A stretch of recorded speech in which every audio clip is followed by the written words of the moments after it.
All right, good morning, everyone, and welcome to your Thursday morning. Oh my gosh, it is cold outside. That'll be the extent of your weather report for this Thursday morning.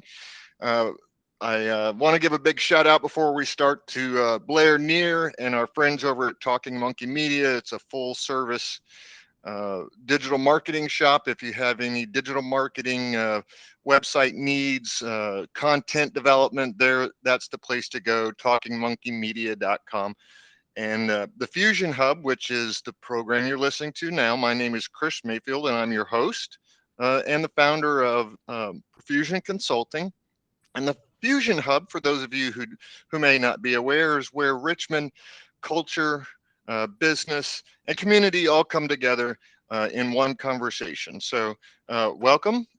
This morning we are joined by Ben, and Ben is a count it 1, 2, 3 times best-selling author, but he's gone kind of beyond just writing books, and now he helps other people explore their own passion and their own desire to write. So, Ben, good morning.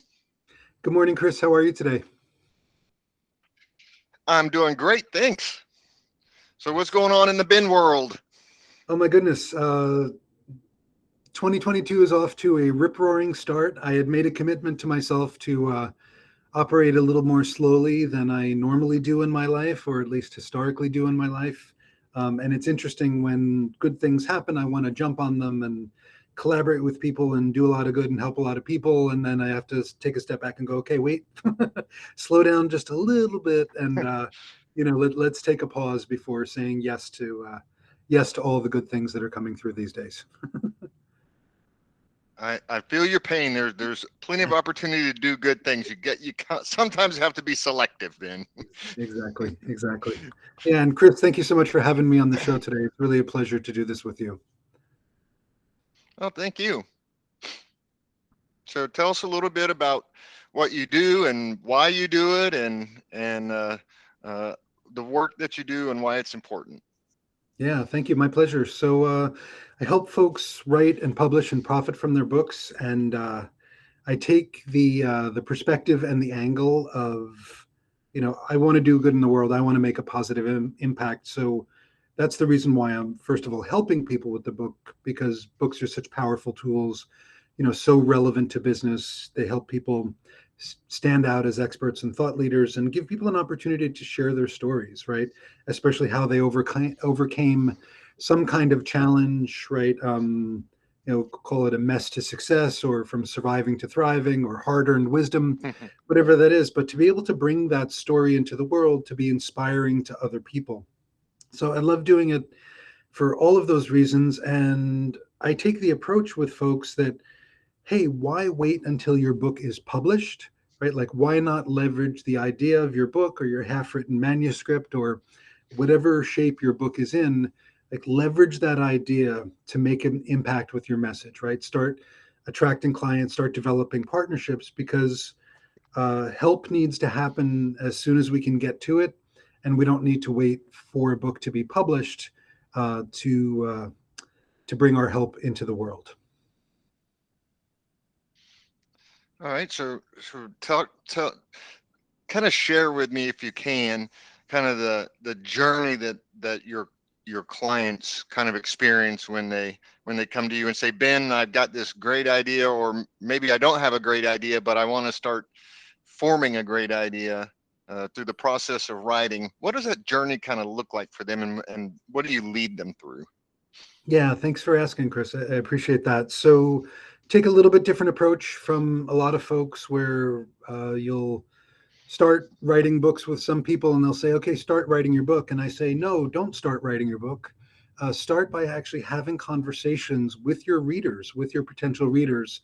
And in most of our cases, right, so the type of books I'm helping folks with are nonfiction books that position them as an expert, tell their story, share their message, give the value, ultimately we hope change the world, right? So instead of starting by writing, I have my authors start by having conversations with their potential readers, with their ideal clients, having conversations about the book. right? To be able to really, really understand what's needed right now, what's the language that folks are using to describe their challenge and their pain and their goals and dreams and all that kind of stuff, right? So with that understanding of one's audience, then it makes it a lot easier to zero in on what does this book need to be about, right? Because if you're an expert, which a lot of people who are listening to the show are, Chris, you're an expert, I'm an expert, like we're an expert in our stuff. Um, Very often we can lose track of what do people really need, right? And the answer to that is just ask them, right? And at the same Right. time, yeah, and at the same time, because we're experts, we could probably write 20 or 30 books if you thought about it, like all the things we know, all the subtleties, all the nuances, and that doesn't really help right at the moment, right? It's like what's that book that needs to happen right now to serve your people right now? That's the approach I'm taking, because those other books can come later down the line when and if relevant, but start at the beginning, start with the first step, start with right now, with that lens of what people want and what people need and how they're describing it based on those conversations. So that's the beginning right there. And then what I do from there is have people actually start writing the book. But I do a couple of interesting things. Put a big emphasis on dictation, right? Because very often people express to me, "Hey, I want to write my book in my authentic voice," and I say, "Okay, great. Then speak like 80% of it. You'll get your authentic voice right there, right? You won't get stuck making judgments about, am I writing this the right way? Am I saying this the right way? You just teach, tap into your genius, get that on recording, and bring that into the pages of your book, which is super, super important. And Chris, I can say a lot more things, but I don't want to just ramble on forever as I'm telling my stuff. Yeah. So So no, no, so so you have people engage what they perceive to be their target audience in meaningful conversations mhm, uh, with some very specific questions mhm. that seeking very specific pieces of information. What is your pain? I heard you say, what is your pain point? What problems are you experiencing? What are your frustrations? And that leads to actually writing the book in the voice of the customer verse kind of, or including the language that your client would use. Exactly. Beautifully restated and reflected. Thank you so much. Right. So using their language and then using your own authentic voice, right? The voice that really brings forth not only your expertise, right, but your heart and the kind of person you are, and that less tangible stuff that is as important to people as is the information that you're bringing to them, right? So we bring that lens into the mix, and then what I do is I also give people a blueprint for the book, right? I tell them exactly, like, this is what you put here, this is what you put here, this is what you hear put here, here's why, do what I say. Put the stuff in the right places, follow the model. Yeah, because there's so many ways that, so many ideas and so many possibilities, and that constrained thinking is really, really important. And I say to people, I don't want you thinking about logistics of a book, right? I want you thinking about your content. I want you thinking about the people that you're going to serve. I want you thinking about the stories that are most relevant, that highlight and exhibit your expertise, that help people understand that you are a knowledgeable, caring person, right? Give people an opportunity to know you and like you and trust you and see you as an authority. So follow the blueprint that I give you. Super important. Solid advice. So one of the things that just for full disclosure for everyone, Ben is my book writing coach. So I'm in the middle or the beginning stages of writing my book under his tutelage. But one of the things that you talk about early on in the process is this notion of extreme rest and extreme work, or deep rest, deep work. Yep, So can kind of tell me what that is, where that came about, and why that's important. absolutely. So the word or the phrase deep work, some listeners may associate that with a book by someone named Cal Newport. And Cal Newport was certainly a big inspiration for Deep Work, Deep Rest. And it was also a reminder of some things that are very foundational to whether it's writing a book, getting a project done, banging stuff out, as they say, right? That having focused attention on a singular activity, for a condensed length of time, and it doesn't mean it has to be a short length of time, but just say, let's say you have an hour to write your book or research or whatever you're working on. If you have an hour and you think, well, normally I could do X amount of stuff within this hour, you give yourself a little bit higher goal, right? It's like you kind of push against the edge of that and use that positive stress, that term eustress, EUSTRESS, right? Using that kind of stress to move you forward. So you have one singular outcome, you sketch it out on a piece of paper, you set the timer, you put your phone in airplane mode, you close all the other windows and tabs in the browser, right? Turn off the notifications and just bang that stuff out, right? Because the more you're just banging it out and really remembering the fact that you're an expert, the more you bang it out, the faster it comes through and the less you think about it, right? And the less you think about it, chances are it's better, it's more direct, it's clearer because you're not pausing and going, well, is this the right thing to say right now or to write right now or whatever the case may be. It's like, no, you just bang it out. And then you go back later and make edits and do things. But you're starting from that place of, pure, unadulterated genius, as I like to say. Right.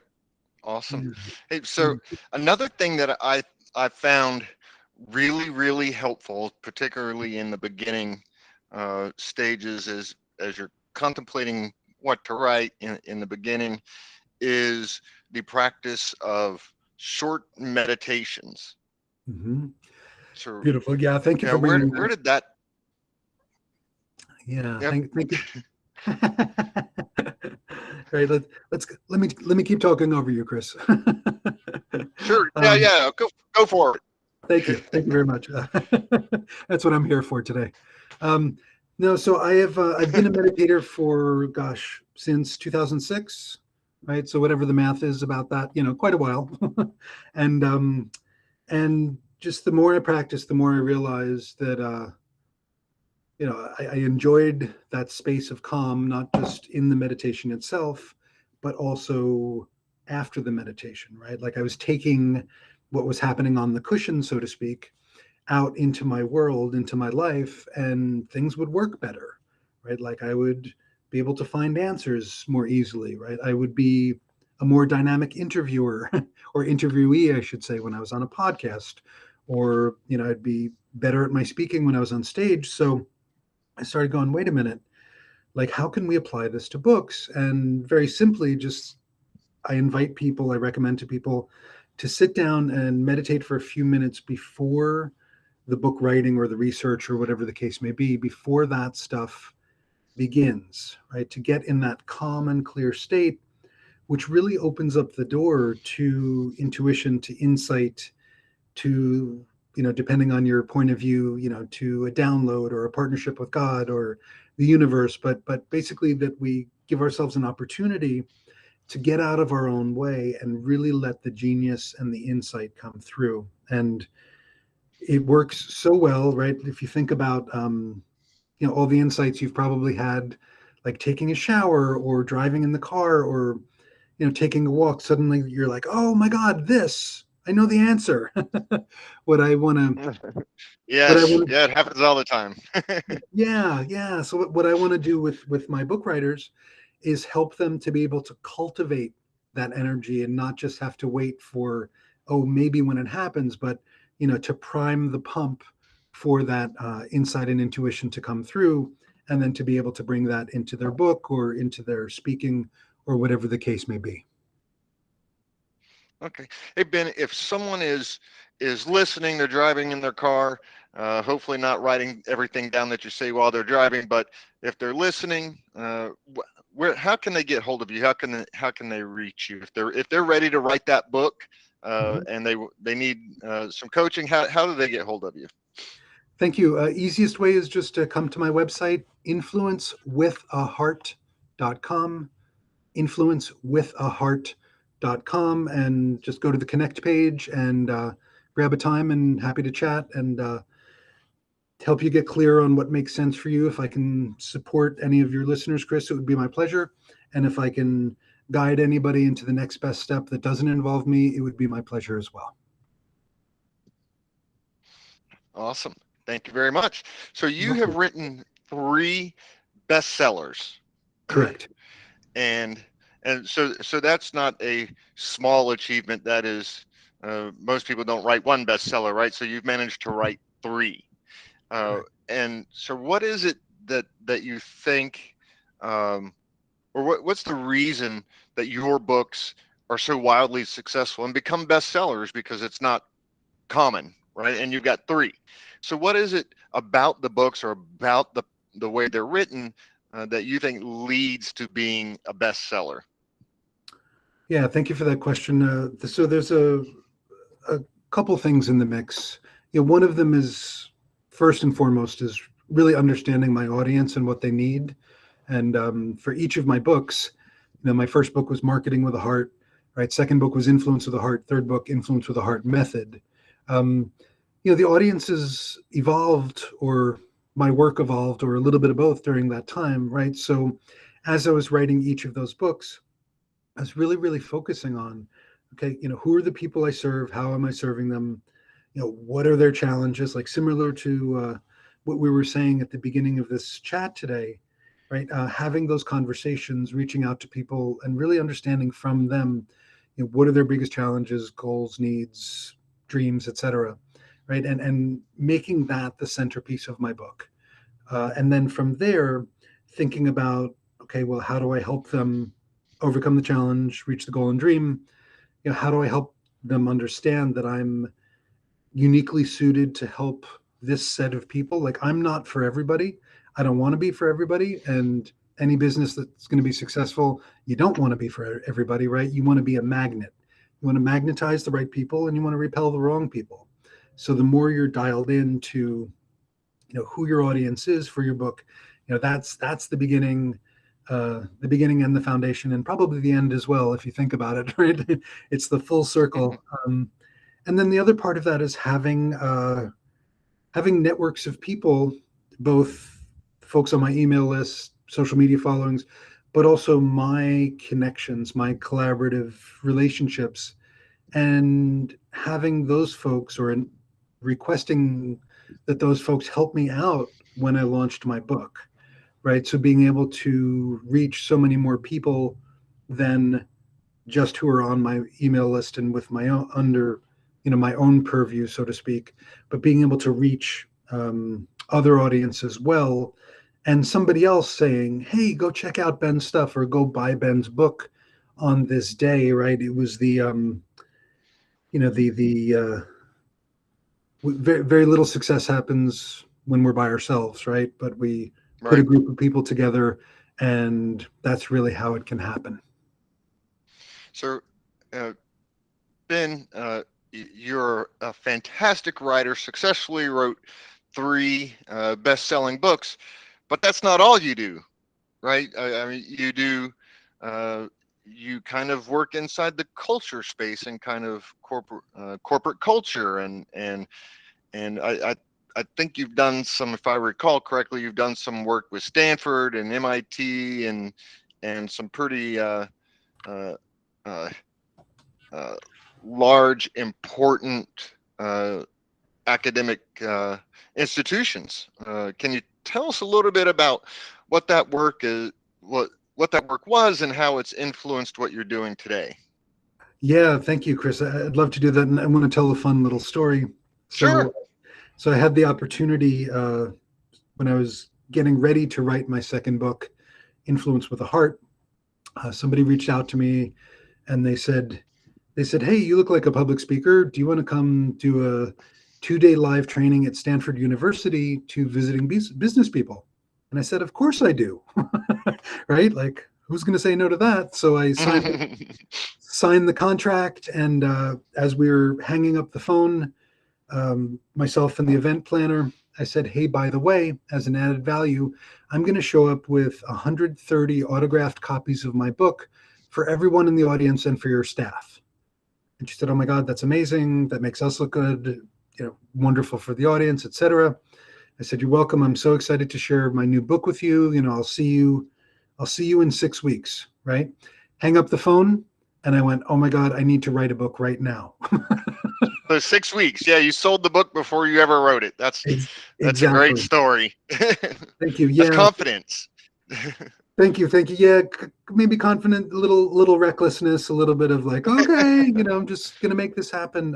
And some of the reason why I'm saying that is because in the very quick writing, creating, Frankensteining of that book, um, I had somebody create a 3-dimensional digital cover of my book, right? Like somebody on Fiverr or something like that. So I could put the book cover on LinkedIn and be able to say, hey, I'm the forthcoming author of this book, right? Which, all you listeners, this is something that you should do too, right? As soon as you're thinking about writing a book, start calling yourself the forthcoming author, of such and such a book, or if you don't know the title, such and such a book about, X topic, right? But leverage that out of the gate, just like I was saying at the beginning of this conversation. So I put that 3D cover up on LinkedIn. Somebody contacted me a couple of weeks later, and they're like, hey, we're creating a mindfulness and empathy video game in collaboration with MIT, and it's for a Fortune 100 company, and it's going to be used by 20,000 of their employees. Would you like to write the curriculum? And I said, of course I'd like to write the curriculum. Of course, yeah, why not? It's just MIT. Right. Yeah, and I had never written a curriculum before, right? This is important point in all of this, but I said yes.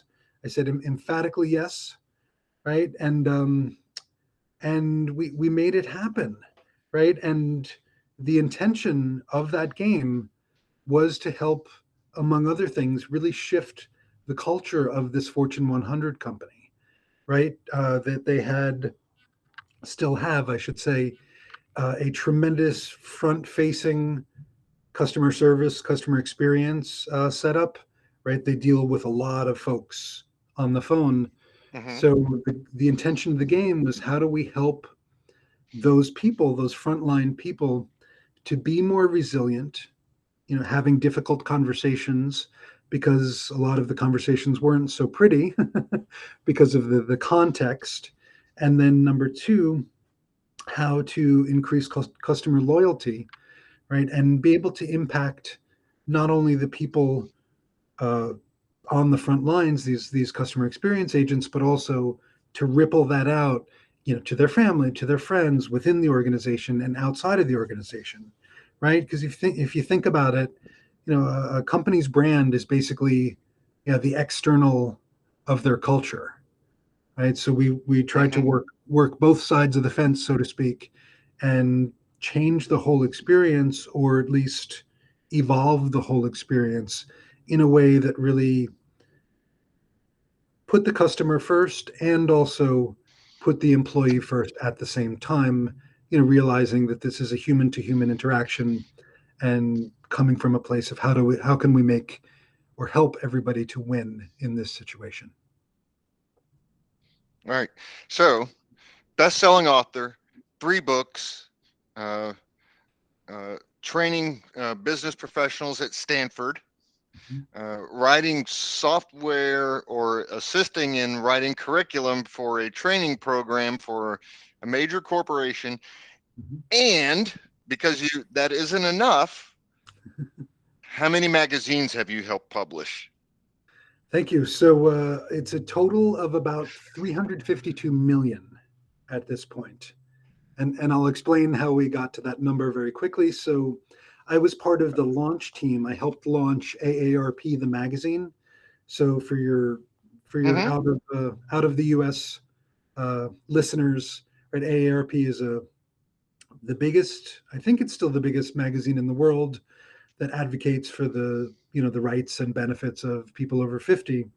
So I helped launch that magazine, and the magazine, I think it still has a circulation every 2 months of about 32 million. So I had the pleasure and the adventure of about 2 years of creating and publishing that magazine and making that kind of difference in the world in a big way. That is amazing. So I didn't realize that it was AARP, of which I am now a member, Yep. and do receive the magazine. And I did not know that that started with you, Ben. Yep. Yep. Wow, learn something new every day. Yep. So so Ben, if somebody is just tuning into the show, how can an aspiring author get in contact with you?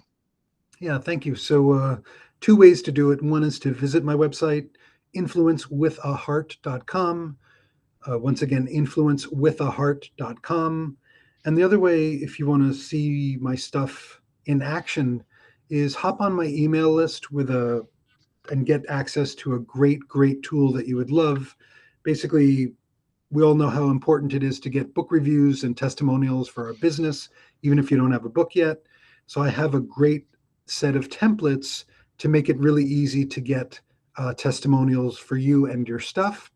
And that is at bookreviews.cc. Once again, bookreviews.cc. So get that, and you'll get an introduction to who I am and what I'm about. But hey, if you want to hop on the phone with me, go to my website and just book a call, and be delighted to meet you and support you however I can. So there's probably, and I'm going to take a stab at a wild number, millions of people that want to write a book, right? Mhm. They believe they have this great idea, or they know they have this great idea, or they just have a story that they want to share. Mhm. Uh, in your experience and having probably thousands of conversations with would-be authors, what stops most people from writing their book? Yeah, that's a great question. So there's a couple things. One of it is the perception of time, or I don't have enough time to write my book. And that often happens because people don't understand, how efficient and effective a process can be. The way I teach folks to write their book is that depending on their available time, right, like we slot it in the schedule, depending on their available time, they could have the manuscript done in as little as 5 weeks, right? And if the schedule doesn't allow for that, we just parse it out appropriately. So, first and foremost, I think people often think about time or lack of time as a as something that holds them back. And then the other one is that whole that whole array of internal human stuff that can come up depending on who you are in your history and what you think about book writing and what you've heard in the media and what you've seen on TV and all that, right? So there's self-judgment, there's writer's block, which I don't think is a real thing, at least in nonfiction books. um, there's fear, there's doubt, there's, do I have a story to tell? Are people going to listen to my message? Is it worth my time? Right? Like there's so much mental clutter around a book. And then there's something that a lot of people don't even realize holds them back is that they have no idea about the publishing aspect, right? So it's like that analogy of, an iceberg. Icebergs are really dangerous because you can only see 10% above the water, and the 90% below the water is what's gonna take you out. That's how a lot of people see publishing, right? Like they can't even imagine getting their book done, much less, okay, what the hell do I do about publishing, right? So All right. that distant possibility of not understanding kind of trickles backwards, if you will, into I can't do that. It's too much. It's too overwhelming. I don't get it. Blah blah blah blah. Who am I? Right? There's a whole range of human stuff, if you will, that can hold people back. And I just want to say that all of that stuff those fears and doubts and hesitations, those are going to come up, right? We all have our own versions of those. I still have my versions of those, right? But this is one of those opportunities where you act in spite of what's coming up, recognizing that it's going to come up. It's not personal, right? You didn't ask to feel uncomfortable. You didn't ask to be self-judgmental, right? Like, just that thing came up at that point. So what I do in my process with my authors is teach them a methodology to actually deal with that discomfort, to deal with that fear and doubt in the moment. And it doesn't necessarily get rid of it, but it makes it workable so that you can keep moving forward with your book and bringing your message to the world. Okay.